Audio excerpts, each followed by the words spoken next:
upon night upon night. I almost would give anything back when the Christmas concert was one night and the chicken noodle dinner was just a concert and this was just a concert. But that doesn't happen anymore. We've turned everything into major projects, but that's what keeps it going for the kids. So anyway, we nicknamed it Top It Off. And we tell them it means top off the checkbook. And it's a 2-day event in mid-May. The school lets us close down the gym from Thursday afternoon at 3 until Saturday morning at 8 a.m. So you'll see here in a minute, I'll show you a picture. Friday night we have a concert, and we do have the concert in the gym, which is a bit of a sacrifice. It's not the greatest musical environment in the world, but we've already given 3 concerts in our nice auditorium during the year. And if we want to do a combined band thing with everybody, they will not anywhere closely fit on stage in the auditorium. So it's not horrible that we do our last concert in the gym. The event starts at 7. Food starts being served at 7. The performances start at 7:30. All the bands play. All the guards do things. The drummers do things. And then throughout the evening, there's a 10-item live auction going on. We'll play a tune. Someone will get up and say something great about the band, and an auctioneer in town will donate his services, and we donate something. And then out in the cafeteria, there's a silent auction going on. There's food and drink being sold the whole time. And we turn the gym into basically a big dinner theater, as much as you can, a gymnasium. We sell reserved tables at a premium price ahead of time, and families, every year we sell 20 to 25 reserved tables. And there are people in town who want one every year, and then the juniors and senior parents, it always becomes a big deal for them. It's their last performance. They buy a table at a premium price, so grandma and grandpa and the whole family can all sit and watch Sally at her last concert. We have a food credit system. X number of dollars gets you X number of food credits. There are free seats up in the bleachers. Anybody wants to come and not spend any money, they can watch the concert for free. Saturday then, the next day, we're all over town with street musicians, all over town in groups of 4, 5, or 10, playing pep band tunes and begging for money. We have a car wash. We do the gas pumping. And there's something else in there we do that day. I can't remember what it is. Bottom line, it's a $10,000 weekend easily for us. And that pays a lot of bills. There's a picture of the gym from the top. We put any tarp down we own. We set the band up over here. We leave this area for guard dancing and things like that. You can see all the lights. We take lights out of the auditorium, take them down out of the catwalk and bring them in. We mount them on the rails of the gymnasium so we can turn off all the gym lights. We provide all the lights. Run some strands of Christmas lights across. These are the reserve tables where people sit and pay premium buck to sit there. And then back here in the back, you can't see along the wall, are all the stations where we sell all the different food. Cheesecake, cookies, ice cream, smoothies, drinks, et cetera, et cetera, et cetera. Goes on for about an hour and a half, hour and 45.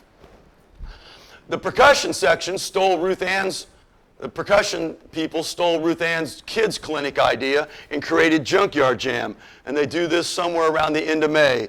And it's the same concept, bring all the kids in, teach them little drum things. We basically do a stomp type show. All the kids get to play. They get to be a drummer. They get a t-shirt. Then that night we come back and we have a concert in the auditorium. Our percussion students, the first 30 minutes of the concert is a legitimate percussion concert with real music that our kids have been working on. Then we take an intermission and quickly, behind the curtain, turn the stage into a big blast thing with fence and stuff hanging and all those things. And then the little kids join us on stage and we do the Junkyard Jam thing. And I think we actually use a published percussion ensemble as the basis for Junkyard Jam. And this is wrong. Now this is getting closer to $2,000 we make on that day. And the little kids love it. And the drummers have their last concert. Oh, last thing I think. Every summer, we just finished this one.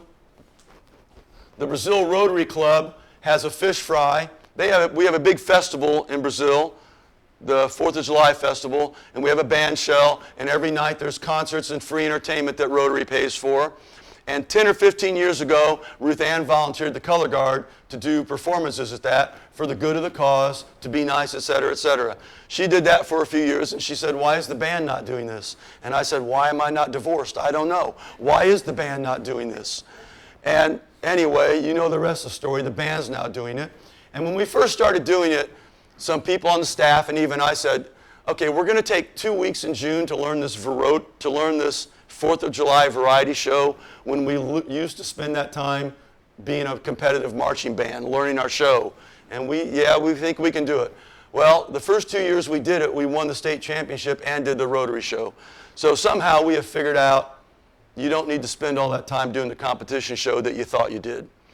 So we do a fish fry, huge, out of control, the whole town comes. Then we do 2 patriotic variety shows in the band shell, and that ends up being another $5,000 day. And it doesn't hurt us a bit, and the community loves it, and our kids have fun doing it. Then maybe this is the last one. We have a Smoothie Hut. You can see we take everything. We just don't set up a table with a tent. We got the decorations. If we sell something, we're selling it big time. We used to do pro sporting events. And if you live close to a pro sporting event, I totally recommend it. We've done Pacers, we've done the Colts, we've done the Indianapolis 500, we've done the Brickyard, we've done it all. There is alcohol involved. And you do run the chance that you're going to really honk off some parent and get in trouble. The problem with most of those events for us, though, is that they're in Indianapolis, and it means leaving home really early and getting home really late and paying parking and getting our people there. And when we first started doing the Indianapolis Colts, they weren't any good, and so all their games were at 1 o'clock on Sunday. So that wasn't bad. When the Colts became good, then their games are Sunday nights at 8 or Monday night at 8, and that's pretty painful to get home at 3 or 4 in the morning, etc. So we've stopped doing the Colts game. A new concession company has bought the concession business at the 500 and the Brickyard, and they reduced the profits, and everybody had to wear matching shoes and matching restaurant grade shoes, matching shorts. You even had to buy your own hat. And to ask our people to do that, being an hour and a half away, we've decided not to do that. If you're close to a pro sporting event, you should check it out. Mooresville High School, they have people at the Pacers games, I believe, if I have my story straight, and they only have to provide 2 or 3 workers per game. They take turns. That's not hard to do. And they have a mobile beer stand. They sell the alcohol. And the good thing we've learned, if you work at a stand that sells nachos at a pro sporting event, you're there for 2 hours afterwards cleaning up your mess. If you sell an alcohol-only product at a pro sporting event, they shut the sales off during the third quarter or before the game's over. So before the game is over, you're out the door. So that's something to consider if there's anything ever close to you. Yes, yeah, that's the next part of it.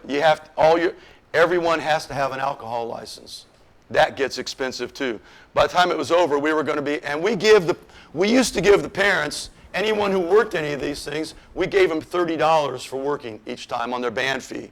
Well, this year it was going to get to where to work at the 500, the parents were going to spend $40 to make $30. And that's when we said, okay, we can't do that anymore. So a year from now, we may be broke because that was some income we've lost. We're huge on donations. Our semis totally donated, towers donated, U-Hauls donated, instruments are donated. I told you about meals. Storage units are donated. We're really proud of this. A year ago, last June, the manager of Great Dane Trailers called me in and said, we're back to profitability. We're selling trailers again. I've got to spend some money on the community. I've had 3 kids in band, and I am sick and tired of seeing you climb scaffolding. I said, okay, you're not the only one sick and tired of climbing scaffolding.